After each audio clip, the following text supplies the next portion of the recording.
Well, essentially, this Arizona law says that legal immigrants are going to have to carry their documentation with them, their identification that says that they are here legally.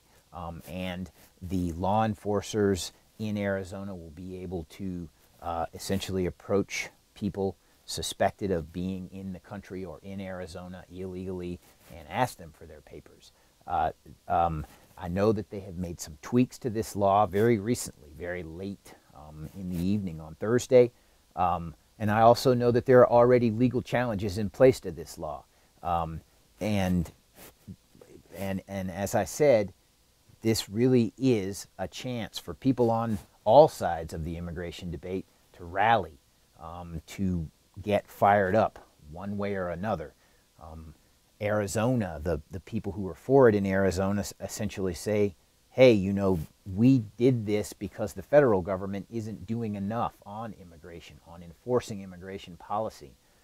We had to do this locally.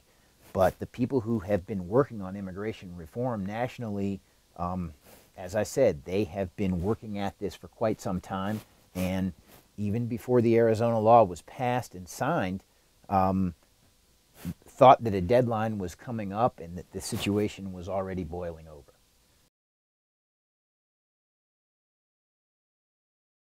Well, in a way, the Arizona law is the ultimate perfect storm for this year's immigration rallies.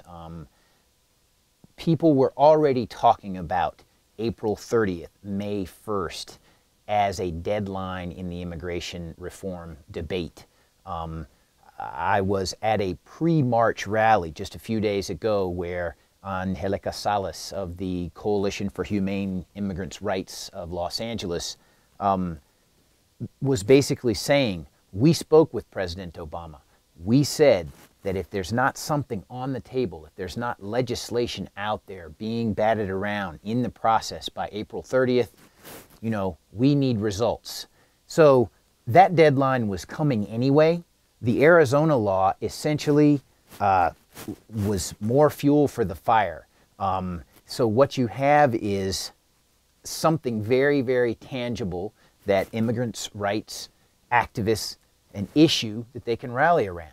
And so people are ready to come out.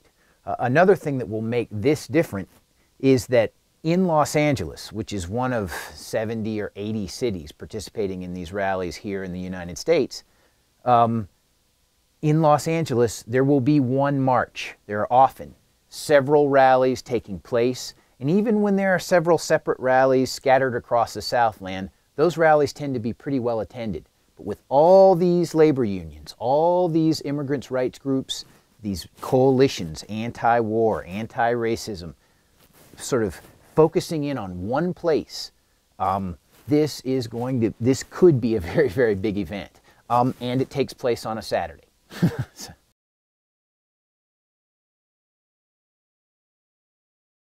I have now covered 2 May Day rallies or marches on May 1st in the past 2 years. Historically, they have always been festive and well attended, very, very family oriented, a lot of fun in the streets, marches, musical performances, speeches. They're very, very colorful events. I think one of the marches that I attended actually started in several different places by different organizations in different parts of downtown Los Angeles, and they sort of all met on one street and walked up towards City Hall. And I remember specifically a couple of years ago turning a corner and seeing the big contingent that had started at the American Apparel factory. And they all had those really bright, colorful shirts. And it was really something to see, this big sea of marchers, all in green shirts or fluorescent orange shirts. And then just the bus riders union with their musical instruments and their bands and stuff like that. So it's a very festive event that coincides with International Worker Solidarity Day.